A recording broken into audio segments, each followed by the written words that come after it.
Welcome to KNLS Web Designing Classes. HTML.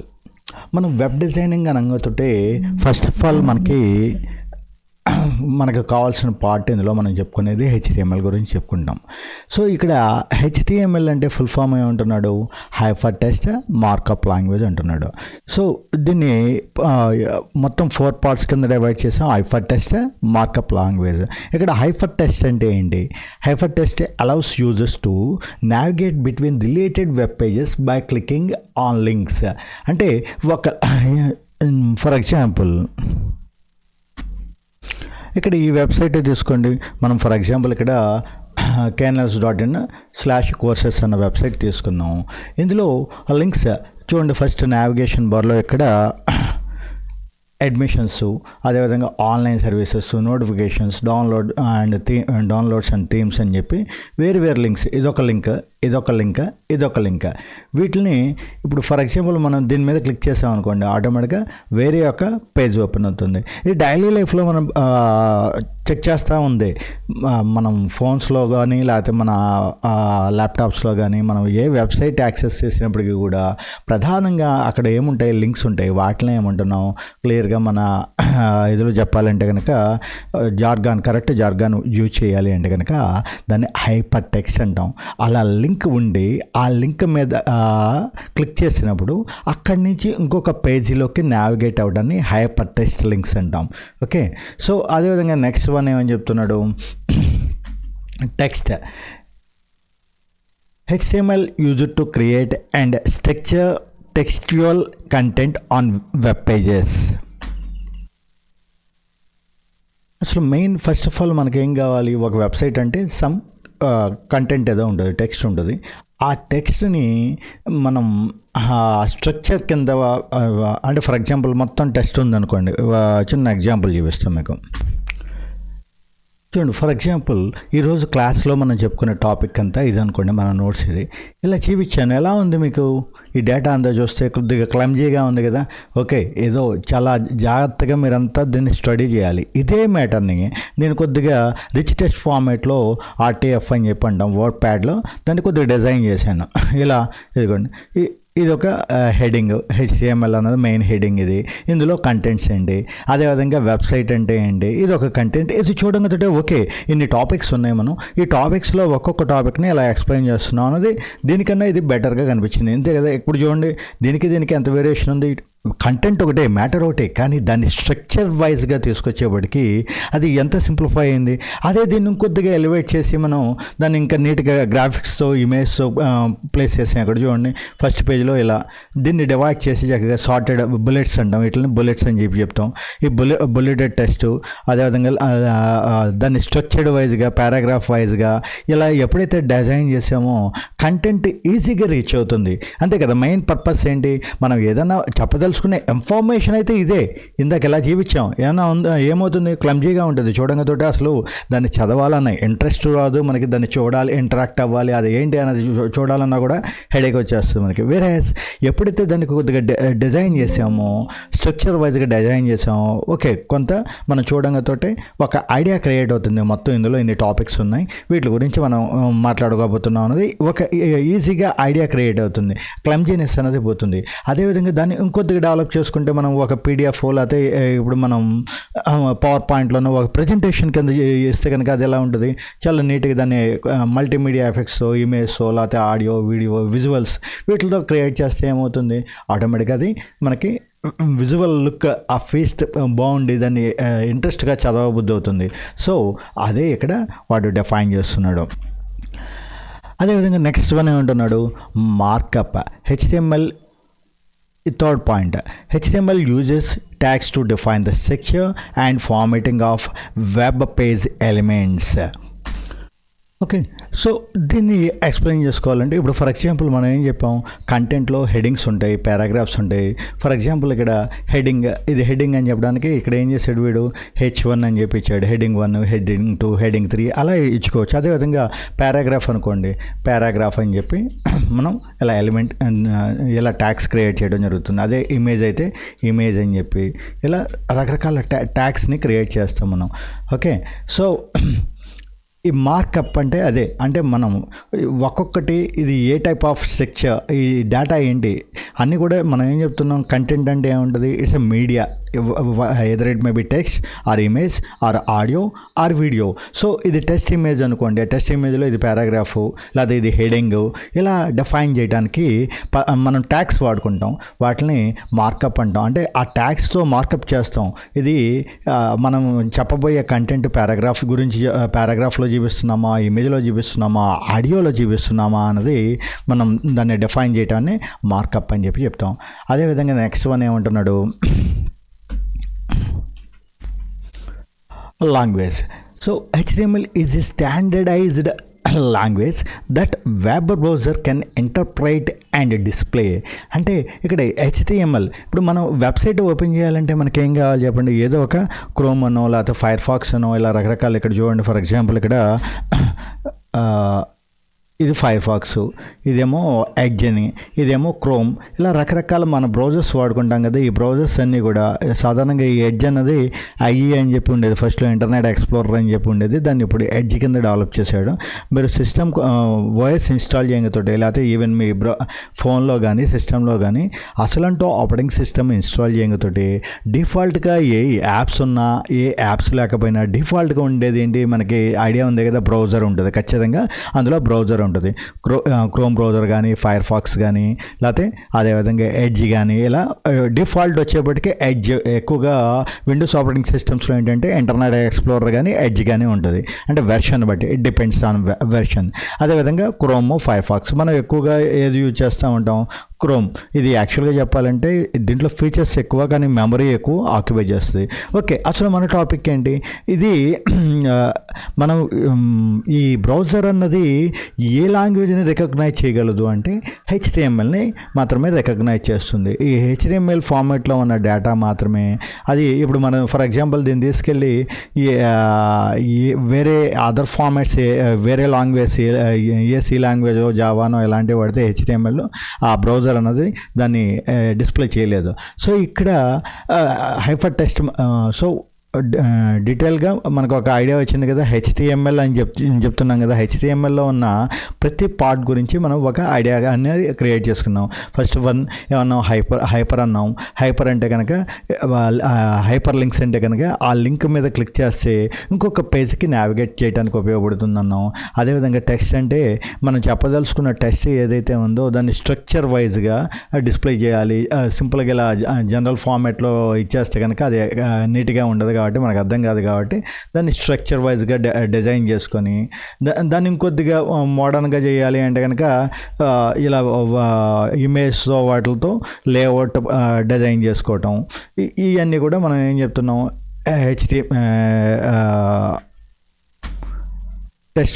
Text టాపిక్లో మనం దాన్ని డిఫైన్ చేసాం. అదేవిధంగా మార్కప్, మనం కంటెంట్ రకరకాల కంటెంట్స్ మనం వెబ్ పేజ్లో పెట్టచ్చు అంటున్నాం, ఆడియో పెట్టచ్చు అంటున్నాం, ఇమేజ్ పెట్టచ్చు అంటున్నాం, వీడియో పెట్టచ్చు అంటున్నాం. టెక్స్ట్లో కూడా మళ్ళీ అది పారాగ్రాఫా లేకపోతే హెడింగా లేకపోతే అది లిస్ట్ బుల్లెట్ లిస్ట్లా ఇలాంటివి అనేది చెప్పడానికి మార్కప్లో డిఫైన్ చేస్తున్నాం అన్నాం. లాంగ్వేజ్, ఇది ఏ లాంగ్వేజ్, ఇది బ్రౌజర్. మనం ఏదైనా ఒక వెబ్సైట్ ఓపెన్ చేయాలంటే మనకు ఒక బ్రౌజర్ కావాలి, ఆ బ్రౌజర్కి అర్థమయ్యే లాంగ్వేజ్ ఏంటి, HTML. సో ఇది అసలు మన టాపిక్ మొత్తం. సో ఇక్కడ ఒక వెబ్సైట్ దేని గురించి చెప్తున్నాడు, ఒక వెబ్సైట్ని డిస్క్రైబ్ చేయాలంటే డీటెయిల్గా మనకు కావాల్సిన టాపిక్స్ ఏమేంటి, ఇక్కడ ఒకటి కంటెంట్. ఓకే, అందులో అసలు మనం వెబ్సైట్ని ఎందుకు డిజైన్ చేయాలి, ఏదో ఒక కంటెంట్. నీది ఒక ఇన్స్టిట్యూట్, ఇప్పుడు ఫర్ ఎగ్జాంపుల్ మనదే ఉంది ఒక కంప్యూటర్ ఇన్స్టిట్యూట్ అనుకోండి. మన దగ్గర ఉండే కంటెంట్ ఏంటి, మేము ఏ కోర్సెస్ ఆఫర్ చేస్తున్నాం, ఆ కోర్సెస్ లిస్ట్ ఏంటి, డ్యూరేషన్ ఏంటి, దాని కోర్స్ కరికులం ఏంటి, దాని ఫీజు డీటెయిల్స్ ఏంటి అనేది చెప్తాం. ఇది ఒక కంటెంట్. అదే ఒక రెస్టారెంట్ వాడు తీసుకున్నాడు అనుకోండి, వాడి దగ్గర ఉన్న ఐటమ్స్ మెనూ వైజ్గా వాడు డిస్ప్లే వాడి కంటెంట్ అది. ఈ కంటెంట్ మొత్తాన్ని కూడా మనం ఏం చేయాలి, స్ట్రక్చర్ రూపంలో, లేఅవుట్స్ రూపంలో డిస్ప్లే చేయాలి. మనం ఆల్రెడీ డిస్కస్ చేసిన టాపిక్ ఇది. కంటెంట్ ఉంది, ఓకే, ఈ కంటెంట్ని ఎలా తీసుకెళ్ళి చూపిస్తే ఏమవుతుంది, మనకి క్లమ్జీగా ఉంటుంది. దట్స్ వై దాన్ని ఏం చేయాలని చెప్తున్నాం, స్ట్రక్చర్ రూపంలో దాన్ని క్లియర్గా డివైడ్ చేసుకోవాలి. ఓకే, అదేవిధంగా దానికి ఇంటరాక్టివిటీ అన్నది ఉండాలి. అంటే ఇప్పుడు ఫర్ ఎగ్జాంపుల్ నేను ఏదో వెబ్సైట్ పెట్టేశాను, జస్ట్ చూడండి అంటే అది ఏదో ఒక బ్రౌజర్ పాంప్లెట్ ఇచ్చినట్టే ఇది కూడా జస్ట్ అలా డిస్ప్లే అవుతే ఉపయోగం లేదు కదా. దాని మీద క్లిక్ చేస్తే చూడండి ఇక్కడ ఏదో ఒక యానిమేట్ అయింది. ఓకే, లేకపోతే ఇక్కడ నుంచి వేరే సెక్షన్కి ఏదో నేను మూవ్ అవ్వాలి. ఓకే, లేకపోతే అలా స్క్రోల్ చేయాలి, లేకపోతే మూవ్ అవ్వాలి. ఇలాంటి ఫర్ ఎగ్జాంపుల్ ఇక్కడ నుంచి నేను అడ్మిషన్స్, ఓకే, కోర్సు కరికులం నాకు నచ్చింది, ఓకే, దాన్ని సో అడ్మిషన్లోకి వెళ్ళి నేను ఒక ఫామ్ ఫిల్ చేయాలనుకోండి. అడ్మిషన్స్ రిలేటెడ్ డేటా అంతా కూడా ఇక్కడ ఆ వెబ్సైట్ అంతా కూడా అందులో డిస్ప్లే అవుతుంది. అదేవిధంగా దీనికి సంబంధించిన వేరే నోటిఫికేషన్స్, జాబ్ అలర్ట్స్ ఏవో ఉన్నాయి. సో ఇలా ఇంటరాక్టివిటీ అంటే అక్కడి నుంచి వేరే పేజెస్లోకి కూడా మనం ఇంటరాక్ట్ అయ్యి నావిగేట్ అవ్వడానికి అవకాశం ఉండాలి. సో ఇది మొత్తం ఒక వెబ్సైట్లో మనకు కావాల్సిన ఇన్ఫర్మేషన్. అంటే ఓన్లీ ఇన్ఫర్మేషన్ ఉన్నట్టు అక్కడ కనబట్టాన్ని ఏమంటాం అంటే స్టాటిక్ వెబ్సైట్ అంటాం. అంటే అది క్లిక్ చేసిన, ఇప్పుడు ఫర్ ఎగ్జాంపుల్ ఈ సైట్ ఉందనుకోండి, మనం ఇందాక చెక్ చేసిన సైట్ ఏదో ఒక ఎగ్జాంపుల్ తీసుకుందాం. చూడండి ఇక్కడ ఇది ఒక వెబ్ పేజే, బట్ డిస్ప్లే అవుతుంది డేటా అంతే. దీనికి ఎలాంటి స్టైల్స్ కానీ లేకపోతే ఇంటరాక్టివిటీ కానీ లేవు, జస్ట్ ఓన్లీ డిస్ప్లే చేస్తున్నాం. దీన్ని ఇలాంటి వాటిని ఏమంటాం అంటే స్టాటిక్ వెబ్సైట్స్ అంటాం. వేరే అలా కాకుండా దీన్ని క్లిక్ చేయగానే దాని రెలవెంట్ ఇన్ఫర్మేషన్ ఏదో మనకి డిస్ప్లే అవుతూ ఉంది అనుకోండి. సో ఇలాంటి కొన్ని బటన్స్తో ఇంటరాక్టివిటీ పెట్టుకుంటాం మనం. సో అది క్లిక్ చేసినప్పుడు పలానా అవ్వాలి, లేకపోతే ఇక్కడ ఇది క్లిక్ చేస్తే కనుక నావిగేట్ వేరే పేజ్లోకి నావిగేట్ అవ్వాలి. ఫిల్టర్స్ ఫర్ ఎగ్జాంపుల్ ఇక్కడ చూడండి నోటిఫికేషన్స్ ఉన్నాయి. ఓన్లీ 10th క్లాస్కి సంబంధించిన ఇన్ఫర్మేషన్ ఏమన్నా నోటిఫికేషన్స్ ఏమన్నా ఉన్నాయన్నా క్లిక్ చేస్తే బ్లాంక్ వచ్చింది. అదేవిధంగా ఇంటర్మీడియట్, డిగ్రీ, ఓకే, ఇంటర్మీడియట్ కూడా బ్లాంక్ వచ్చింది. డిగ్రీ క్లిక్ చేయకపోతే ఆ డిగ్రీ మీద ఉన్న నోటిఫికేషన్స్ డిస్ప్లే అయినాయి. అంటే ఇలా ఫిల్టర్స్, దాన్ని డైనమిక్ వెబ్సైట్స్ అంటాం. ఓకే, ఓన్లీ కంటెంట్ మాత్రమే ఇలా డిస్ప్లే అయ్యి ఎలాంటి ఇంటరాక్టివ్ మీరు ఎలాంటి ఆప్షన్స్ లేకపోతే దాన్ని ఏమో స్టాటిక్ వెబ్సైట్స్ అంటాం. అలా కాకుండా ఇలా డైనమిక్గా మనకు కావాల్సిన ఇన్ఫర్మేషన్స్ని డైనమిక్గా డిస్ప్లే చేయగలిగితే దానికి డైనమిక్ వెబ్సైట్స్ అని చెప్పి చెప్తాం. సో ఓవరాల్గా మనకి వెబ్సైట్లో ఏముంది, మనకి మెయిన్ వెబ్సైట్ ఎందుకు క్రియేట్ చేస్తున్నాం అంటే మన దగ్గర ఉన్న ఒక కంటెంట్ ఏదో ఉంది, ఆ కంటెంట్ గురించి మనము జనాలకి క్యారీ చేయాలి. వాడికి దానికి సంబంధించిన ఇన్ఫర్మేషన్ ఆ యూజర్ ఎక్స్ప్లోర్ చేసుకోవాలి. అందులో ఏం థింగ్స్ ఉన్నాయి అన్నది ఆ కంటెంట్ని ఎక్స్ప్లోర్ చేయాలి. అంటే దాన్ని స్ట్రక్చర్డ్ వైడ్గా డిస్ప్లే చేస్తే ఇంటరాక్టివిటీ అన్నది ఇస్తే అప్పుడు అది ఒక కంప్లీట్ వెబ్సైట్ అవుతుంది. సో ఇక్కడ కంటెంట్ అంటే ఏంటి అనేది కొద్దిగా ఎలాబొరేట్గా చెప్పాడు. నెక్స్ట్ స్లైడ్లో మనకి ఏం చేస్తున్నాడు, అసలు కంటెంట్ అంటే ఏముండొచ్చు, ఒక టెక్స్ట్ అంటే మెయిన్ ఏంటి, ఏదైనా ఇన్ఫర్మేషన్ పక్క వాళ్ళకి మనం చెప్పాలంటే కనుక ఎన్ని రకాలు ఉంటుంది చెప్పండి. ఒకటి నోటితో చెప్పొచ్చు, అది ఆడియో అన్నాం, రాసి వేయచ్చు, అది టెక్స్ట్, లేదా ఒక బొమ్మ గీసి వేయచ్చు, అది ఇమేజ్. మరీ ఎక్కువ ఆనందం వేస్తే కనుక గ్యాస్ స్టవ్లు ఆ ఇన్ఫర్మేషన్ ఏమంటే పక్క వాళ్ళకి చెప్పాలి. సో ఆనందం ఎక్కువైంది మీకు, సో డ్యాన్స్ వేసి చూపిస్తారు, మల్టీమీడియా, వీడియో ఎఫెక్ట్స్. సో ఇలా రకరకాల కంటెంట్ అంటే అది టెక్స్ట్ అయ్యి ఉండొచ్చు. లేకపోతే అదేవిధంగా నెక్స్ట్ వన్ ఇక్కడ ఈ టెక్స్ట్లో కూడా మళ్ళీ ఏం చెప్పాం, అది హెడింగా లేకపోతే పారాగ్రాఫా, రకరకాల. చూడండి ఏం చెప్తున్నాడు, HTML allows you to add and format various types of textual content such as headings, paragraphs, lists and tables. అంటే ఇందాక కంటెంటే ఉంది, ఈ కంటెంట్లో ఫస్ట్ వన్ ఏంటి చూడండి, ఇది హెడింగ్, HTML ఫుల్ ఫామ్ అనేది ఒక హెడింగ్. తర్వాత ఇందులో ఇదంతా కూడా దీన్ని ఏమంటాం అంటే లిస్ట్ అంటాం. ఓకే, ఆర్డర్డ్ లిస్టా, అన్ఆర్డర్డ్ లిస్టా అని రకరకాల మనకి తర్వాత ఆప్షన్స్లో వస్తాయి. లేకపోతే బుల్లెటెడ్ టెక్స్ట్ అంటాం సింపుల్గా. అదేవిధంగా ఇదేంటి ఒక పారాగ్రాఫ్, ఇదంతా టెస్టే. ఓవరాల్గా చెప్పుకుంటే ఈ టాపిక్ అంతా కూడా టెస్ట్ ఫార్మేట్లోనే ఉంది. బట్ ఈ టెస్ట్ కూడా మళ్ళీ ఎలా డివైడ్ చేస్తున్నాం టెస్ట్ని, ఒక హెడింగ్ 1, హెడింగ్ 2, అదేవిధంగా మళ్ళీ అందులో ఆ హెడింగ్లో బుల్లెటెడ్ పాయింట్స్, అదేవిధంగా కొన్ని పారాగ్రాఫ్స్, ఇలా డిఫైన్ చేసుకుంటూ వెళ్తున్నాం. సో అదేవిధంగా అవసరమైతే కొన్ని టేబుల్స్ ఏదన్నా, ఇప్పుడు ఫర్ ఎగ్జాంపుల్ ఏదో ఒక టేబుల్ కావాలనుకోండి, MS Word అయితే ఏం చేస్తాం మనం, ఏదన్నా ఇన్ఫర్మేషన్ ట్యాబులర్ ఫామ్స్లో క్రియేట్ చేసి చెప్తాం. ఇక్కడ టెంప్లెట్స్లో ఏమీ మీకు మోడల్ చూపించడానికి లేదు. మనమే ఒక టేబుల్ క్రియేట్ చేద్దాం. ఏముంది ఇక్కడ టేబుల్ ఒకటి క్రియేట్ చేసుకున్నాం. ఇప్పుడు మీరు ఏదో రెజ్యూమ్ క్రియేట్ చేస్తున్నారు. ఆ రెజ్యూమ్లో మీరు ఏ డేటా వేస్తారు? ఫస్ట్ వన్ మీ క్వాలిఫికేషన్ ఏంటి? ఈ క్వాలిఫికేషన్ అన్నది ఏ కాలేజ్ నుంచి లేకపోతే ఏ యూనివర్సిటీ నుంచి మీరు ఇది తీసుకున్నారు, అదేవిధంగా పాస్డ్ అవుట్ డేట్ ఎప్పుడు, అదేవిధంగా దాని పర్సంటేజ్ ఎంత, ఇలా ట్యాబ్లెట్ ఫార్మేట్ ఒకటి అనేది క్రియేట్ చేసుకుంటాం కదా. సో ఇలా టేబుల్ ఈ రూపంలో అయినా ఉండొచ్చు, టెక్స్ట్ అనేది ఈ రూపంలో అయినా ఉండొచ్చు.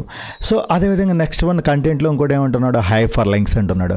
సో ఇక్కడ hyper links created with the tag allow users to navigate between web pages and access additional resources. అంటే ఫర్ ఎగ్జాంపుల్ మొత్తం మన దగ్గర కంటెంట్ చాలా ఉంది. ఫర్ ఎగ్జాంపుల్ ఇందాకే మనం చెప్పుకున్నట్టు ఈ వెబ్సైట్ చూడండి. మన వెబ్సైట్లో ఫస్ట్ ఏం చెప్పాము? కోర్సెస్లోకి వెళ్ళమన్నాం. KNLS.courses. మన దగ్గర ఉన్న మన KNLS ఇన్స్టిట్యూట్ అన్నది ఏమేమి ఆఫర్ చేస్తుంది? ఒక ట్రైనింగ్ సెక్షన్ ఉంది, కోర్సెస్ ఆఫర్ చేస్తుంది. అదేవిధంగా మనం ఏమైనా ఆన్లైన్ అప్లికేషన్స్ అవి పెడుతుంటాం. సో ఈ ఆన్లైన్ అప్లికేషన్స్ పెట్టడానికి సంబంధించింది ఏం కావాలి? పలానా నోటిఫికేషన్ పడింది, అది లాస్ట్ డేట్, ఇప్పుడు ఎలాంటి ఇన్ఫర్మేషన్ ఇవ్వాలి? ఈ మొత్తాన్ని నేను తీసుకొచ్చి ఒకే వెబ్ పేజ్లో పెట్టాను అనుకోండి, ఎలా ఉంటుంది? కోర్సెస్ అనేది కోర్సెస్ కింద సపరేట్గా డిస్ప్లే అవ్వాలి. ఈ కోర్సెస్ నేను ఏమేమి ఆఫర్ చేస్తున్నాను, దాని కరికులం ఏంటి అనేది ఒక దాంట్లో డిస్ప్లే అవ్వాలి. అదేవిధంగా ప్రజెంట్ వేరియస్ సర్వీసెస్ నా దగ్గర ఇంకా వేరియస్ ఆన్లైన్ సర్వీసెస్ ఏమున్నాయి? ఫర్ ఎగ్జాంపుల్ మేము ఆధార్ అప్డేట్ చేస్తాం. అదేవిధంగా మీ ఆధార్ తెలవకపోతే కనుక ఆధార్ నెంబర్ తెలవకపోతే ఆధార్ నెంబర్ని మేము ఫైండ్ అవుట్ చేస్తామని. అదేవిధంగా ఆధార్ని మీరు ఎప్పుడెప్పుడు అప్డేట్ చేసుకున్నారు, దాని అప్డేట్ హిస్టరీ అని. ఒకవేళ మీ ఆధార్ చాలా ఇంపార్టెంట్ కాబట్టి ఎవరు దాన్ని ఓపెన్ యాక్సెస్ చేయకుండా ఉండాలి అంటే కనుక మన ఇంపార్టెంట్ థింగ్స్ ఏదైతే ఉన్నాయో, గోల్డ్, మన జ్యువెలరీ లేదా డాక్యుమెంట్స్ ఇలాంటి ఏ విధంగా అయితే లాకర్లో పెట్టి లాక్ చేసుకుంటామో దానికి మించిన ఇంపార్టెంట్ మన ఆధార్ కార్డు అన్నది. సో ఈ ఆధార్ కార్డుని ఎవరు పడితే వాళ్ళు ఎప్పుడు పడితే అలా అన్లాక్ చేసి ఓపెన్లో పెట్టుకున్నాం అనుకోండి, ఏమవుతుంది? అది ఎవరు పడితే వాడు మన డేటాని యాక్సెస్ చేయడానికి అవకాశం ఉంటుంది. కాబట్టి మనకే కావాల్సినప్పుడు మాత్రమే దాన్ని యాక్సెస్ చేయడానికి. సింపుల్గా చూడండి, ఇప్పుడు బయోమెట్రిక్ వేస్తే మన డబ్బులు విత్డ్రా అయిపోతున్నాయి. మీరు ఏ ట్రైన్లో వెళ్ళేటప్పుడు నిద్రపోతున్నారు అనుకోండి, మీ బయోమెట్రిక్ తీసి మీ ఫింగర్ తీసి బయోమెట్రిక్ చేసుకుంటే మీ డబ్బులు మాయం అవుతాయి. కాబట్టి చాలా జాగ్రత్తగా ఉండాలి ఆ విషయాల్లో. సో అప్పుడు మనం ఏం చేయాలంటే మన ఆధార్ని బయోమెట్రిక్గా లాక్ చేసుకోవచ్చు. సో ఇలాంటి సర్వీసెస్, ఈ పాన్ కార్డుకి సంబంధించిన సర్వీసెస్, ఇలా రకరకాల సర్వీసెస్ మనం ఏం ప్రొవైడ్ చేస్తున్నాం అన్నది ఇదొక కంటెంట్. అదేవిధంగా నెక్స్ట్ వన్ ఇంకోటి ఏంటి? నోటిఫికేషన్స్. మనం వేరియస్ నోటిఫికేషన్స్కి సంబంధించిన ఆన్లైన్ సర్వీసెస్ ఇస్తుంటాం. సో జాబ్ అలర్ట్స్, సింపుల్గా చెప్పాలంటే పలానా జాబ్స్ పడినాయి, పలానా ఉన్నాయి అన్నది, పలానా లాస్ట్ డేట్, ఇలాంటి ఇన్ఫర్మేషన్ ఉంది. సో ఈ ఇన్ఫర్మేషన్ మొత్తాన్ని నేను ఒకే వెబ్ పేజీలో తీసుకొచ్చి కూర్చోబెట్టాను అనుకోండి, ఏమవుతుంది? క్లమ్జీగా ఉంటుంది కదా. సో వాటికి ఇక్కడ లింక్స్ పెట్టుకున్నాం మనం.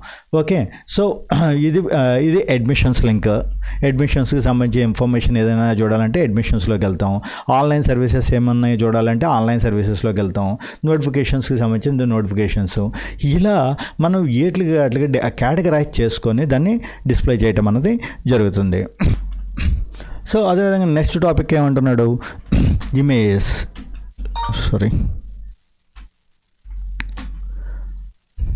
So images. The tag enables the inclusion of visual content such as photographs, illustrations and graphics on web page. అంటే మనం ఇమేజ్ కంటెంట్ అన్నది చూపించేటప్పుడు దాని రెలవెంట్ ఇమేజెస్ ఏమన్నా చూపించడం బాగుంది అనుకోండి. ఫర్ ఎగ్జాంపుల్ ఇందాకే మన వెబ్సైట్ ఉంది, సర్వీసెస్లోకి వెళ్ళాం, మనం ఆన్లైన్ సర్వీసెస్లోకి వెళ్ళాము. ఈ ఆన్లైన్ సర్వీసెస్ వెళ్ళంగానే చూడండి, ఇక్కడ నేను ఆధార్ అప్డేట్, సింపుల్గా ఇక్కడ Aadhaar biometric lock or unlock అన్నాం. సో ఇక్కడ అసలు ఇదంతా టాపిక్ చదవకుండానే ఇక్కడ ఎదుర్కొంటే మీకు ఈ ఇమేజ్ చూడంగానే ఒక ఐడియా వచ్చేస్తుంది. ఓకే, ఇది బయోమెట్రిక్, ఈ బయోమెట్రిక్ని మనం లాక్ చేయొచ్చు లేదా అన్లాక్ చేయొచ్చు అన్నది ఇమేజ్ రూపంలో కన్వే చేస్తున్నాం.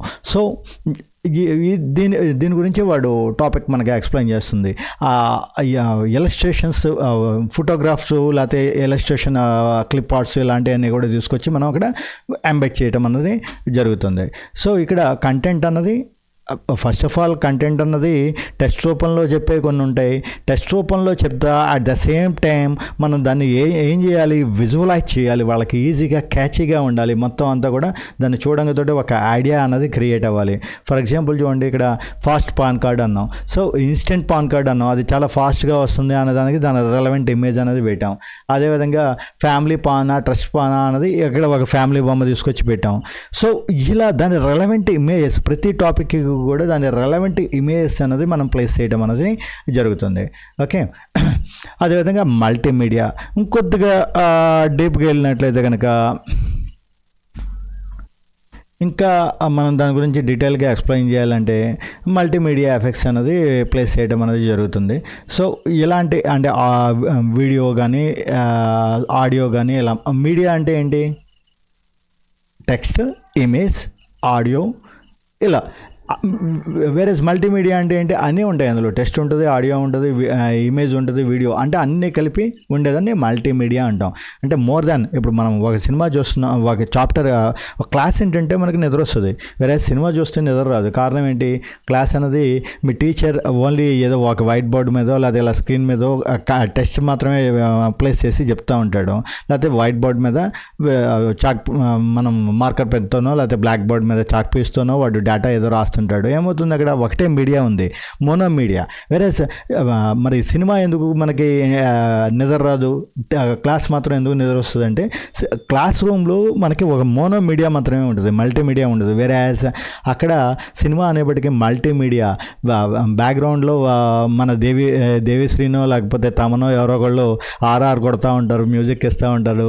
ఫోర్గ్రౌండ్లో మన బాలయ్య లేకపోతే మన మహేష్ బాబు డైలాగ్స్ చెప్తూ ఉంటారు. సో అక్కడ విజువల్ ఎఫెక్ట్స్ అన్నీ కూడా ఆడియో, వీడియో, ఇమేజ్ అన్ని రకాలు ఉండేప్పటికీ మనం దానికి అట్రాక్ట్ అవుతాం.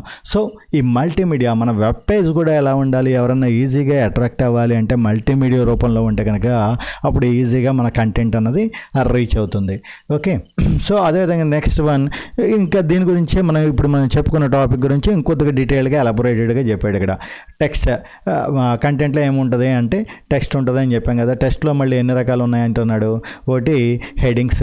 ఈ హెడింగ్స్లో హెడింగ్ 1 అయితే అంటే బాగా ఇంపార్టెంట్ అయితే హెడింగ్ 1 అని పెడతాం. కొద్దిగా దాంట్లో సబ్ టాపిక్, దానికి హెడింగ్ 2 అని ఇస్తాం. దానికి దాంట్లో ఇంకా సబ్ టాపిక్ ఇంకొద్దిగా డీప్కి వెళ్ళాం, దానికి హెడింగ్ 3 అని పెడతాం. అదేవిధంగా లిస్ట్లు అంటే ఇందులో కూడా లిస్ట్లో కూడా అన్సార్టెడ్, ఆర్డర్డ్ అని 2 రకాలు ఉంటాయి. అంటే బుల్లెటెడ్ టైప్. ఫర్ ఎగ్జాంపుల్ మీకు సింపుల్గా చెప్పాలంటే ఇది వర్డ్లో మనం ఎక్స్ప్లెయిన్ చేసేయచ్చు. ఫర్ ఎగ్జాంపుల్ నా దగ్గర కోర్సెస్ ఉన్నాయి. కోర్సెస్ ఫస్ట్ వన్ ఏమేమి ఉన్నాయి, డిసిఏ, పీజీడిసిఏ, డిటిపి ఇలా ఇచ్చేసాం అనుకోండి. వీటిని ఏమంటాం అన్సార్టెడ్ అంటాం.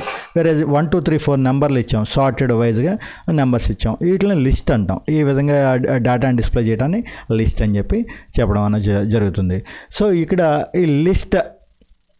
అదేవిధంగా నెక్స్ట్ వన్, ఇది థర్డ్లోకి వెళ్ళిపోయాం మనం. ఫస్ట్ టాపిక్ హెడింగ్స్ అన్నాం, థర్డ్ టాపిక్ లిస్ట్కి వెళ్ళాం. ఇలా ప్యారలల్గా ఉంది కాబట్టి ఇక్కడ ఫాలో అవ్వండి మనం. సో ఇక్కడ నెక్స్ట్ వన్ ఏంటి, పారాగ్రాఫ్. సో ఈ డేటా అనేది పారాగ్రాఫ్ రూపంలో, టెక్స్ట్ కూడా మనం మొత్తం అంతా కూడా ఒకే రూపంలో ఒకే బాడీలో పెడితే కనుక నీట్గా ఉండదు కాబట్టి వాటికి టాపిక్ వైజ్గా మనం పారాగ్రాఫ్స్ కింద డివైడ్ చేస్తున్నాను అని చెప్తున్నాడు. సో ఇది మనకి టెక్స్ట్కి సంబంధించిన ఇన్ఫర్మేషన్. అదేవిధంగా నెక్స్ట్ వన్ ఏమంటున్నాడు, లింక్స్. మనం ఏ కంటెంట్ ఉంది అన్నది చెప్పాం కదా. వెబ్సైట్ అంటే కంటెంట్ అంటున్నాం. ఆ కంటెంట్లో ఎన్ని రకాలు ఉన్నాయి, ఒకటి టెక్స్ట్ అన్నాం, తర్వాత ఆ టెక్స్ట్లోనే మళ్ళీ రకరకాల టాపిక్స్ చెప్పుకున్నాం, హెడింగ్ అని, లిస్ట్ అని, అదేవిధంగా పారాగ్రాఫ్లని. అదేవిధంగా ఇంకేముంటాయని చెప్పాం, లింక్స్. ఒక చోట నుంచి ఒక చోటకి నావిగేట్ అవ్వడానికి లింక్స్ ఇస్తాడు అని చెప్పాం. ఈ లింక్స్లో కూడా మళ్ళీ ఏం చెప్తున్నాడు, ఇంటర్నల్ లింక్స్ ఉంటాయి. అంటే the tag create links between pages with in the same website. అదే వెబ్సైట్లో రకరకాల పేజెస్కి వెళ్ళటానికి ఇంటర్నల్ లింక్స్ పెట్టచ్చు. ఫర్ ఎగ్జాంపుల్ ఇక్కడ ఉంది, మనం ఎంతవరకు కూడా ఏ లింక్ మీద క్లిక్ చేసినా ఎక్కడ ఉంటున్నాం, కేవలం మన వెబ్సైట్లోనే, knels.in అన్న వెబ్సైట్లోనే. ఇప్పుడు చూడండి, ఇక్కడ knels.in కోర్సెస్లోకి వెళ్ళినప్పుడు, వెరాస్ నేను ఇక్కడ మళ్ళీ నోటిఫికేషన్స్ మీద క్లిక్ చేశాను. వెబ్సైట్ అడ్రస్ అయితే మారదు ఏమి, దాంట్లో పేజెస్ మారుతూ ఉంటాయి. knels.in/notificationsలోకి వెళ్ళాం. అదేవిధంగా నెక్స్ట్ వన్ ఇంకా మిగతా సర్వీసెస్ ఇందులోకి వెళ్తే ఏముంది, services, main website, same website knels.in అనేది మన మెయిన్ వెబ్సైట్. అందులో మనం సర్వీసెస్ ఒకటి, అదేవిధంగా నోటిఫికేషన్స్ ఒకటి, కోర్సెస్ ఒకటి, డిఫరెంట్ వెబ్ పేజెస్లోకి వెళ్ళాం. సో వీటిని ఇంటర్నల్ లింక్స్ అని చెప్తాం. అదేవిధంగా కొన్ని సందర్భాల్లో ఏం చేయొచ్చు అంటే ఎక్స్టర్నల్ లింక్స్ కూడా ప్లేస్ చేయడానికి పాసిబిలిటీ ఉంటుంది. అంటే మన వెబ్సైట్ కాకుండా వేరే వెబ్సైట్లోకి వెళ్ళడానికి కూడా లింక్స్ ప్లేస్ చేస్తాం. కానీ ఇది చాలా డేంజర్. ఒక్కోసారి ఏమవుతుందంటే ఇది సెక్యూరిటీ ఇష్యూస్ ఉంటాయి. ఫర్ ఎగ్జాంపుల్, మనం వేరే వెబ్సైట్ యొక్క లింక్ ఇక్కడ ప్లేస్ చేసాం, కానీ ఆ లింక్ క్లిక్ చేసినప్పుడు మనం వెళ్ళేటప్పుడు ఒక డిస్క్లైమర్ ఇస్తూ ఉంటాడు. చాలా గవర్నమెంట్ వెబ్సైట్స్ కానీ వాటిలో మీరు అబ్జర్వ్ చేసినట్లయితే కనుక ఇది మీరు అవుట్ సైడ్ ఆఫ్ ది వెబ్సైట్కి వెళ్తున్నారు, దాంట్లో ఉన్న కంటెంట్కి కానీ దాంట్లో ఉన్న ఇన్ఫర్మేషన్ యొక్క జెన్యూనిటీకి కానీ మేము బాధ్యులం కాదు అని చెప్పి ఒక డిస్క్లైమర్స్ పెడుతూ ఉంటారు. చాలా ఇంపార్టెంట్ ఇలాంటి చిన్న చిన్న మైల్యూట్స్. ఎందుకంటే పూర్వం రోజుల్లో అంటే ఇన్ఫర్మేషన్ టెక్నాలజీ, సైబర్ లా అనేది ఏమీ పెద్దగా లేదు. బట్ ఇప్పుడు మనం ఒక వెబ్ పేజ్ క్రియేట్ చేసేస్తాం, అందంగా క్రియేట్ చేసాం, ఇచ్చేద్దాం అంటే కూడా కాదు. లీగల్ రూల్స్ కూడా మనం కొద్దిగా దృష్టిలో పెట్టుకోవాలి. ఏది పడితే అది అనవసరమైన వెబ్సైట్స్ లింక్స్ అన్ని మనం వెబ్సైట్లో పెట్టామనుకోండి, ఇక్కడి నుంచి బయటకు వెళ్ళేటప్పుడు నా బాధ్యత కాదు, జస్ట్ ఇన్ఫర్మేషన్ మాత్రమే ఇస్తున్నాను, దాని మీద అది దాని యొక్క జెన్యూనిటీ కానీ దాని యొక్క ఇది కానీ మీదే బాధ్యత అని ఒక చిన్న డిస్క్లైమర్ ఇచ్చేసి నెక్స్ట్ లింక్స్లోకి ప్లేస్ చేస్తూ ఉంటారు. ఇలాంటి టాపిక్స్ కూడా మనం మైండ్లో పెట్టుకోవాలి. ఓకే. అంటే ఇప్పుడు సినిమా తీసేటప్పుడు ఏం చేస్తాడు చూడండి, సినిమా తీసేటప్పుడు నేను యానిమల్స్ని ఇష్టం వచ్చినట్టు వాడతాను అంటానికి కుదరదు కదా, దానికి నువ్వు యానిమల్ని హింసించకూడదు అన్నది ఒక చట్టం ఉంది. సో ఆటోమేటిక్గా వీళ్ళు ఏం చేస్తున్నారు, గ్రాఫిక్స్ పెట్టుకోవడమో మేము హింసించలేదనో ఒక డిస్క్లైమర్ మనకి అక్కడ సినిమాలో ఏ విధంగా అయితే ఇస్తాడో మన వెబ్సైట్లో కూడా ఎప్పుడైనా అదర్ రిలేటెడ్ వేరే వెబ్ పేజెస్కి ఎక్స్టర్నల్ లింక్స్కి వెళ్ళేటప్పుడు దాని మీద క్లిక్ చేయకపోతే మన వెబ్సైట్లో కాకుండా బయట మన వెబ్సైట్కి సంబంధించిన డిస్క్లైమర్ ఎలాగో మన వెబ్సైట్లో పెట్టుకుంటాం మనం. మా అడ్మిషన్ ప్రొసీజర్ ఇది, అదేవిధంగా మేము ఇచ్చే సర్వీసెస్లో ఉన్న రూల్స్ అండ్ రిస్ట్రిక్షన్స్ ఇవి అనేది ప్రతి వెబ్ పేజ్కి ఒక డిస్క్లైమర్ అన్నది, ఒక డీటెయిల్డ్ ఇన్ఫర్మేషన్ అన్నది మనం ఇవ్వడం అనేది జరుగుతుంది. సో మరి బయట వెబ్ పేజ్కి వెళ్ళేటప్పుడు మనకి సంబంధం ఉండదు కాబట్టి అది కూడా డిస్క్లైమర్ పెడతాం. ఇలా ఇంటర్నల్ లింక్స్, ఎక్స్టర్నల్ లింక్స్ అనేది ప్లేస్ చేయటం. అదేవిధంగా నెక్స్ట్ వన్ బుక్ మార్క్స్. ఈ బుక్ మార్క్స్ యొక్క పర్పస్ ఏమంటున్నాడు, the syntax creates internal links that allow users to jump to specification in the web page. Okay web పేజ్లో ఉంటాం, బట్ చాలా web page చాలా ఎక్కువ ఉందనుకోండి, స్క్రోల్ చేయాల్సిన పని ఉందనుకోండి, దాన్ని అలాగా అంటే దాని మీద క్లిక్ చేస్తే ఆ బ్లాక్కి డైరెక్ట్గా వెళ్ళిపోవడానికి, అంటే ఆర్టికల్స్ ఉన్నాయి, పెద్ద పెద్ద ఆర్టికల్స్ ఉన్నాయి అనుకోండి, పర్టికులర్ ఆర్టికల్ ఈ ఆర్టికల్ నుంచి ఆ ఆర్టికల్కి డైరెక్ట్గా వెళ్ళిపోవడానికి బుక్ మార్క్స్ క్రియేట్ చేసుకోవచ్చు. ఫర్ ఎగ్జాంపుల్ న్యూస్ పేపరే ఉంది, సింపుల్గా న్యూస్ పేపర్లో మనకి ఒకే సింగిల్ వెబ్ పేజే ఉంది. ఇందా మనం చెప్పిన వేరు పేజెస్ ఉంటే కనుక ఆ వేరు పేజెస్లో ఒక చోట నుంచి ఒక చోటకి వెళ్ళటానికి నావిగేట్ చేయడానికి లింక్స్ అంటాం. అలా కాకుండా అదే వెబ్సైట్, అదే వెబ్ పేజీలో, నాట్ వెబ్సైట్, అదే వెబ్ పేజ్ అంటే ఫర్ ఎగ్జాంపుల్ చూడండి, ఇక్కడ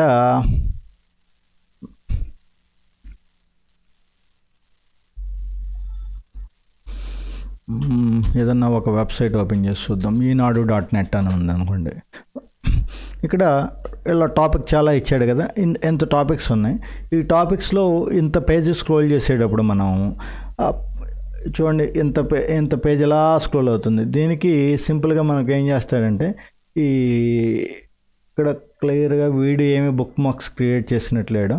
నేను బాటమ్కి వెళ్ళాలనుకోండి, ఈ బాటమ్ ఫోటర్ అంటాం ఇట్లని, ఈ ఫోటర్ లేకపోతే హెడర్లోకి వెళ్ళాలి అంటే కనుక డైరెక్ట్గా లింక్ పెట్టుకుంటాడు. ఇక్కడ ఇది క్లిక్ చేస్తే ఇదేమో నెక్స్ట్ పేజ్ ఓపెన్ అవుతుంది. నెక్స్ట్ పేజ్ ఓపెన్ అవ్వకుండా అదే పేజీలో కిందకి ఇలా స్క్రోల్ అయిపోవాలి. ఫర్ ఎగ్జాంపుల్ నాకు ఇక్కడ ఈ చాంపియన్ అన్న టాపిక్ దగ్గరికి రావాలి. ఇక్కడి నుంచి ఇక్కడికి రావడానికి ఇక్కడే పైన ఒక లింక్ ప్లేస్ చేసుకోవచ్చు. ఆటోమేటిక్గా అప్పుడు ఇక్కడ చాంపియన్ అన్న దగ్గరికి డిస్ప్లే అవ్వడం అనేది జరుగుతుంది. ఓకే, అలాంటి వాటిని బుక్ మార్క్స్ అని చెప్పి చెప్పుకుంటాం. అదేవిధంగా యాంకర్స్, నెక్స్ట్ టాపిక్ ఏమి ఇచ్చాడు, anchors defined with the tags serves as targets for internal links enabling navigation with the pages. Same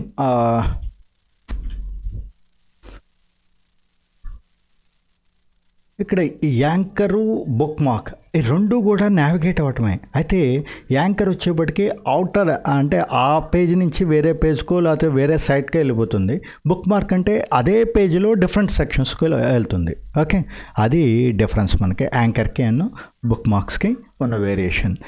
వాటిని ఎలా ఇంప్లిమెంట్ చేయాలి అన్నది మనం నెక్స్ట్ సింటాక్సెస్లోకి వెళ్ళాక, ఆ క్లాసెస్లోకి వెళ్ళాక డీటెయిల్గా. ఇప్పుడు మన టాపిక్ ఏంటి, కేవలం ఏ టాపిక్స్ని మనం నేర్చుకోబోతున్నాం, ఎలా ఉండాలి వెబ్సైట్ అన్నది, ఎలా ఉండాలి, ఏముంటుంది అన్నది ఎక్స్ప్లోర్ చేస్తున్నాం మనం. అదేవిధంగా నెక్స్ట్ టాపిక్ ఏమంటున్నాడు, ఇమేజెస్. ఓకే, సో ఇక్కడ ఇమేజ్ ట్యాగ్స్ ఉంటాయి. అంటే ట్యాగ్ అంటే ఏంటంటే మనం ఇమేజ్ గురించి చెప్తున్నామా లేదా టెక్స్ట్ గురించి చెప్తున్నామా అనే దాన్ని ట్యాగ్స్ అంటాం. సో కంటెంట్లో మోడల్ టెక్స్ట్ కంటెంటా, టెక్స్ట్ ఒక కంటెంట్ అనుకోండి, దానికి పారాగ్రాఫ్, ఇలా మనం ప్రతిదీ కూడా మనం ట్యాగ్ రూపంలో మెన్షన్ చేస్తాం. వీటిని ట్యాగ్స్ అంటాం. పి అనేది ఒక ట్యాగ్, పారాగ్రాఫ్, హెడింగ్ అనేది ఒక ట్యాగ్, ఇమేజ్ అనేది ఒక ట్యాగ్, ఇలా అనమాట. ఓకే, సో అదేవిధంగా నెక్స్ట్ వన్ అయితే ఈ ఇమేజ్ యొక్క పర్పస్ ఏమంటున్నాడు ఇక్కడ, the tag is used to insert images into web pages along for visual enhancement of the content. ఆ విజువల్ ఎన్హాన్స్మెంట్ ఇందా మనం చెప్పుకున్నాం కదా, మన సర్వీసెస్ వెబ్సైట్ తీసుకున్నప్పుడు అందులో విజువలైజ్గా ఎన్హాన్స్ చేసి మనం టాపిక్ని ఎక్స్ప్లెయిన్ చేయడం కోసం అక్కడ రెలవెంట్ ఇమేజ్ ఇచ్చాం కదా, వీటిని వాడు అదే టాపిక్ గురించి డీటెయిల్గా మనకి ఎక్స్ప్లెయిన్ చేస్తున్నాడు. ఓకే, నెక్స్ట్ వన్ అదేవిధంగా ఇందులో ఏ ఇమేజ్ ఫార్మాట్స్ ఉన్నాయి అంటే, ఇమేజ్లో కూడా రకరకాల ఇమేజెస్ ఉంటాయి. జేపీజీ అంటాం, పిఎన్జీ అంటాం, జిఫ్ అంటాం, ఎస్విజీ, ఇలా రకరకాల ఇమేజెస్ ఉంటాయి. అంటే ఫర్ ఎగ్జాంపుల్ జేపీజీ అనుకోండి, బ్యాక్గ్రౌండ్, ఇప్పుడు మనం ఏదో ఒక ఫోటో తీసుకున్నాం,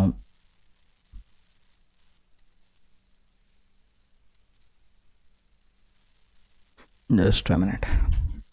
ఫర్ ఎగ్జాంపుల్ చూడండి, ఇక్కడ మన లోగో ఉంది. ఈ లోగోని మన వెబ్సైట్లో ప్లేస్ చేద్దాం అనుకున్నాం, కానీ మన వెబ్సైట్ యొక్క పేజ్ మొత్తం కూడా బ్యాక్గ్రౌండ్ ఏం పెట్టుకున్నాం అంటే ఈ కలర్ ఏదో ప్లేస్ చేసుకున్నాం.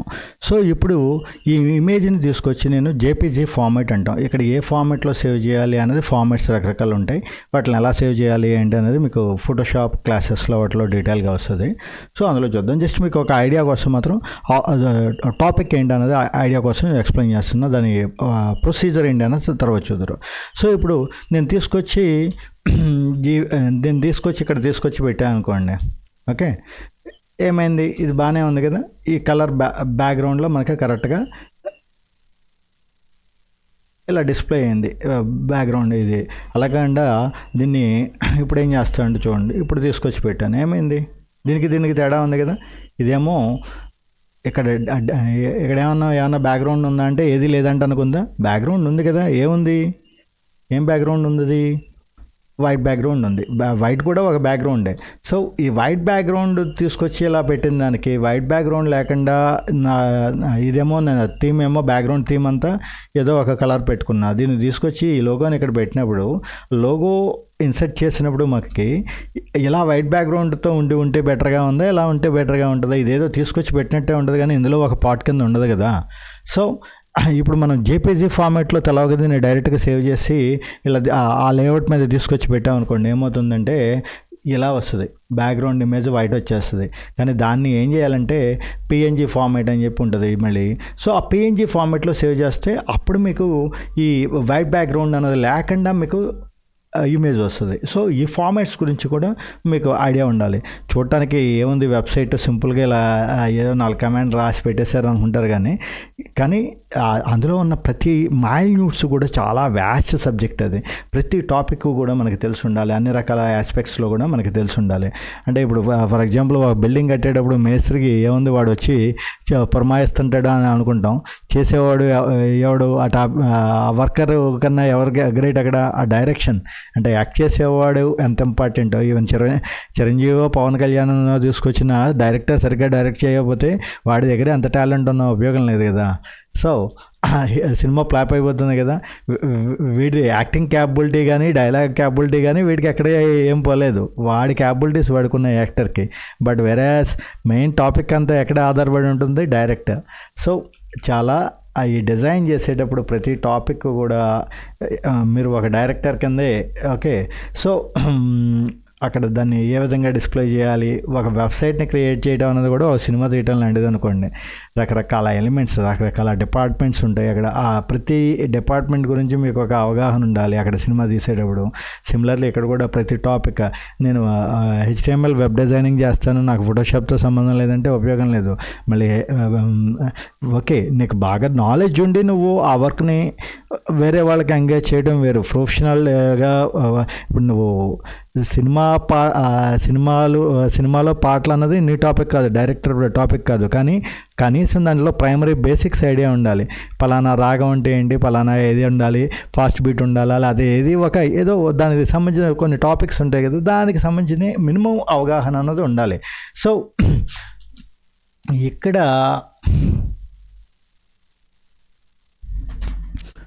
అది ఇమేజ్ అట్రిబ్యూట్స్కి సంబంధించిన ఇన్ఫర్మేషన్. సో అదేవిధంగా ఆడియో అండ్ ఆడియో అన్న వీడియోలో కూడా ఆడియోలో MP3 అని, అదేవిధంగా వీడియో అయితే MP4 అని, మళ్ళీ అందులో రకరకాల కొడెక్స్ ఉంటాయి. అంటే కొడెక్స్ అంటే ఫార్మాట్స్, దాంట్లో కొన్ని రకాల ఫార్మాట్స్ కొన్ని సపోర్ట్ చేయవు. సో ఆ ఫార్మాట్స్ని కూడా మనకి కరెక్ట్గా ఐడియా ఉండాలి. పలానా కొడెక్ సపోర్ట్ చేయాలనేది దానికి సంబంధించిన ఇన్ఫర్మేషన్ అంతా కూడా మనం అయితే చాలా వరకు ఇదంతా కూడా డిఫాల్ట్గా డెవలప్మెంట్ జరిగిపోయింది కాబట్టి డిఫాల్ట్గా కొన్ని టూల్స్ ఉంటాయి, వాటి ద్వారా ఎంబెడ్ చేసుకోవడం అనేది జరుగుతుంది కాబట్టి ఎలాంటి ఇబ్బంది ఉండదు. అదేవిధంగా నెక్స్ట్ వన్ కంట్రోల్స్. అంటే ఇప్పుడు ఒక వీడియో ఉంది, ఆ వీడియో ఏదో ప్లే చేస్తున్నాం. ఫర్ ఎగ్జాంపుల్ చూడండి, మన క్లాస్ వీడియోసే ఉన్నాయి, లేకపోతే ఒక యూట్యూబ్ వీడియో ఏదన్నా యూట్యూబ్ తీసుకోండి. యూట్యూబ్లో వీడియో కంట్రోల్స్ ఏమన్నా ఉంటాయి కదా, ఫుల్ స్క్రీన్ పలానాది ఫుల్ స్క్రీన్లో ప్లేస్ చేయాలా, లేకపోతే ఫర్ ఎగ్జాంపుల్ ఇది ఏదో ఉంది, ఈ టాపిక్ అంతా మనం చాలా ఫాస్ట్గా కంప్లీట్ చేసేయాలనుకుంటున్నాం. చూడాలి, బట్ టాపిక్ అంతా నిదానంగా చూస్తే కంట్రోల్ మనం ఏం చేస్తాం, ప్లేబ్యాక్ స్పీడ్ కూర్చొని ఆహారం మీద ప్రాబుల్స్ లిస్ట్ ని ఇప్పుడు కూడా కూర్చున్న పరిస్థితి అయితే చాలా స్పష్టంగా కనిపిస్తుంది. ఆర్టీవీ దగ్గర ఎక్స్క్లూజివ్ సమాచారం ఉంది. అయితే ఇక్కడ ఈ 5 సంవత్సరాలు పార్టీ కష్టకాలంలో ఉన్నప్పుడు పార్టీ కోసం పనిచేసిన ఏ విధంగా అయితే playback speed 2x1.75 playback speeds ఏ విధంగా అయితే మార్చుకోవడానికి పాసిబిలిటీ ఉందో, అదేవిధంగా ఇలా రకరకాల కంట్రోల్స్ ఉన్నాయి. వీడియో కంట్రోల్స్ కూడా మనం దీని నుంచి ఎనేబుల్ చేయడం అనేది జరుగుతుంది. ఇది ఓవరాల్గా మనం ఈరోజు చూసిన టాపిక్. సో అసలు ఫస్ట్ ఆఫ్ ఆల్ మనం ఏం చూసాం, HTML అంటే ఏంటి, HTMLలో ఉన్న ప్రతి లెటర్కి ఒక మీనింగ్ ఉంది. H for హైఫర్ అని, T for టెస్ట్ అని, M for మార్కప్ అని, L for లాంగ్వేజ్ అని. సో వాటి గురించి హైఫర్ అంటే ఏంటి అంటే ఒకదాని నుంచి ఒకదానికి ఇంకో లింక్స్లోకి వెళ్ళటాన్ని దాన్ని హైఫర్ టెస్ట్ అంటాం. టెస్ట్లో మళ్ళీ ఎన్ని రకాలు ఉన్నాయి, పారాగ్రాఫ్లు, లేకపోతే లిస్టులు, లేకపోతే ట్యాబ్యులర్ ఫార్మాట్స్. అదేవిధంగా మార్కప్, రకరకాల మనం మనం ఏ డేటాని చూపించబోతున్నాం, ఏ కంటెంట్ని ఏ రూపంలో చూపించబోతున్నాం, మార్కప్ రూపంలో పారాగ్రాఫ్ రూపంలో చూపించబోతున్నావా, లేకపోతే హెడింగ్ రూపంలోనా, లేకపోతే ఇమేజ్, ఆడియోనా, వీడియోనా, ఇవన్నీ చెప్పడానికి దాన్ని మార్కప్, ఆ ట్యాగ్స్తో మార్క్ చేయడాన్ని మార్కప్ అని చెప్తాం అనుకున్నాం. అదేవిధంగా లాంగ్వేజ్, మన వెబ్సైట్ ఏ లాంగ్వేజ్ని అర్థం చేసుకుంటుంది అని చెప్తున్నాం. అది ఈ HTML ఫార్మేట్లో ఉన్న వెబ్సైట్ కాదు, బ్రౌజర్స్, క్రోమ్ కానీ ఫైర్ ఫాక్స్ కానీ వీటిని మాత్రం అండర్స్టాండ్ చేసుకోగలం. HTML ఫార్మేట్లో ఉంటేనే ఆ డేటాని కరెక్ట్గా రిట్రీవ్ చేయగలం అని చెప్పుకున్నాం. సో ఇందులో అసలు మెయిన్ టాపిక్ ఏమంటున్నాం, కంటెంట్. మనకు కావాల్సిన కంటెంట్ అనేది ఒక స్ట్రక్చర్డ్ వైజ్గా తీసుకొచ్చి అందంగా మనం చూపించడం. సింపుల్గా చెప్పాలంటే ఫర్ ఎగ్జాంపుల్ కంటెంట్ ఏంటి, ఇప్పుడు ఒక సినిమా ఉంది, అందులో ఏదో ఒక స్టోరీ ఉంది, మెయిన్ క్యారెక్టర్స్ ఉన్నారు. ఈ క్యారెక్టర్స్ ఎవరైతే చిరంజీవో లేకపోతే క్యాస్టింగ్ అయితే ఎవరైతే ఉందో అందులో ఉన్న నటీనటులంతా కూడా కంటెంట్ అనుకోండి. ఆ కంటెంట్ని మనం అందంగా రిప్రజెంట్ చేయాలి, స్ట్రక్చర్డ్ వైజ్గా డిస్ప్లే చేయాలి. సో దానికి మేకప్ వేసి ఏ విధంగా అయితే వాడికి కాస్ట్యూమ్స్ అన్నీ ఇచ్చి ఎలా చేస్తాం, అది స్ట్రక్చర్ అనుకోండి. ఎంత మహేష్ బాబునో, చిరంజీవినో, పవన్ కళ్యాణ్నో, లేకపోతే అమితాబ్ బచ్చన్నో తీసుకొచ్చి అక్కడ నుంచోబెట్టినా, మీరు 3 గంటల పాటు వాడికి మేకప్ వేసి ఎదుర్కొంటే స్క్రీన్ మీద నుంచోబెట్టారనుకోండి, చూస్తారా? మీరు చూడరు కదా. దానికి ఒక స్టోరీ ఉండాలి, ఇంటరాక్టివిటీ ఉండాలి, స్క్రీన్ ప్లే ఉండాలి కదా, అది ఇంటరాక్టివిటీ. సో ఇలా మన వెబ్సైట్ అంతా కూడా ఎలా ఉంటుంది అన్నది డిస్క్రైబ్ చేస్తున్నాం. అదేవిధంగా ఆ కంటెంట్లో ఒక్కొక్కటి డీటెయిల్గా ఎలాబరేట్ చేసుకుంటూ వచ్చాం. కంటెంట్లో ఏమేమి ఉన్నాయి, టెక్స్ట్ ఉంది, లింక్స్ ఉన్నాయి, ఇమేజ్ ఉన్నాయి, లింక్స్లో మళ్ళీ ఈ యాంకర్స్ అంటే ఏంటి, బుక్ మార్క్స్ అంటే ఏంటి, టెక్స్ట్లో కూడా ఈ హెడింగ్స్ అంటే ఏంటి, లిస్ట్ అంటే ఏంటి, పారాగ్రాఫ్ అంటే ఏంటి అన్నది. అదేవిధంగా ఇమేజ్లో కూడా రకరకాల ఫార్మాట్స్ ఉంటాయి అని చెప్పుకున్నాం. జేపీజీ అయితే ఏంటి, పిఎన్జీ అయితే ఏంటి, జిఫ్ ఫార్మేట్ అంటే ఏంటి, యానిమేటెడ్ ఇమేజెస్. 24 ఫ్రేమ్స్ అంటాం కదా, 24 సినిమాకు ఉన్న మరో పేరు ఏంటి, 24 ఫ్రేమ్స్. 24 ఫ్రేమ్స్ అంటే ఏంటి, ఒక పర్టికులర్ టైంలో ఒక సెకండ్లో 24 పిక్చర్స్ని ఒకేసారి చూపిస్తే అది వీడియో కింద మారుతుంది.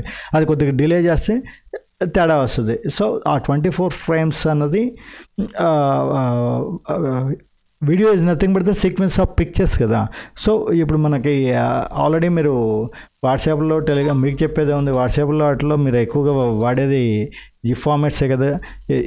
ఏదన్నా ఒక విషెస్కి సంబంధించిన జిఫ్ ఇవ్వాలనుకోండి, విషెస్ అని చెప్పేస్తున్నాం, ఫ్లవర్ బొకే జిఫ్.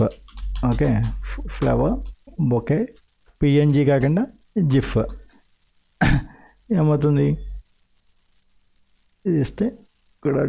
ఓకే చూడండి. సో ఇలా యానిమేట్ అవుతూ ఉంటుంది కదా, ఇది జిఫ్ అంటాం. ఇట్లా జిఫ్ అంటాం. డైలీ పొద్దున్న వేస్తే మీరు ఇట్లా యూజ్ చేస్తూనే ఉంటారు మాకన్నా మీరు ఎక్కువ. సో వీటి గురించి మీకు చెప్పేది లేదు కదా. సో ఇలాంటి ఇమేజ్ జిఫ్ ఫార్మాట్స్ కానీ ఇందా మనం చెప్పుకున్నట్టు వైట్ బ్యాక్గ్రౌండ్ జేపీజీ ఇస్తే వైట్ బ్యాక్గ్రౌండ్తో సహా వచ్చేస్తుంది, అది కూడా రాకూడదు. సో అది పిఎన్జీ ఫార్మాట్. ఇలా రకరకాల ఇమేజ్లో కూడా వాటి యొక్క అదేవిధంగా నెక్స్ట్ వన్ ఏంటంటే ఇమేజ్ యొక్క సోర్స్ ఏంటి, అది ఎక్కడుంది, అదేవిధంగా దాని విడ్త్ ఎంత, దాని యొక్క హైట్ ఎంత, దాని ఆస్పెక్ట్ ఏంటి, దానికి కార్నర్స్ ఎలా ఇవ్వాలి, ఇలాంటివన్నీ కూడా ఇమేజ్ అట్రిబ్యూట్స్లో డిఫైన్ చేసుకోవడం అనేది జరుగుతుంది. ఇది మన వెబ్సైట్కి సంబంధించిన ఇన్ఫర్మేషన్. ఈరోజు క్లాస్లో మనం చూసిన ఇన్ఫర్మేషన్ మొత్తం ఇది. సో దీనికి సంబంధించిన టెక్స్ట్ నోట్స్ పీడిఎఫ్ రూపంలో మీకు ప్లేస్ చేయడం జరుగుతుంది. అదేవిధంగా ఇది కంప్లీట్ అయిన తర్వాత దానికి సంబంధించిన క్విజ్ ఒకటి ఉంటుంది, దాన్ని కంపల్సరీ అటెండ్ చేయండి. Thank you and have a nice day.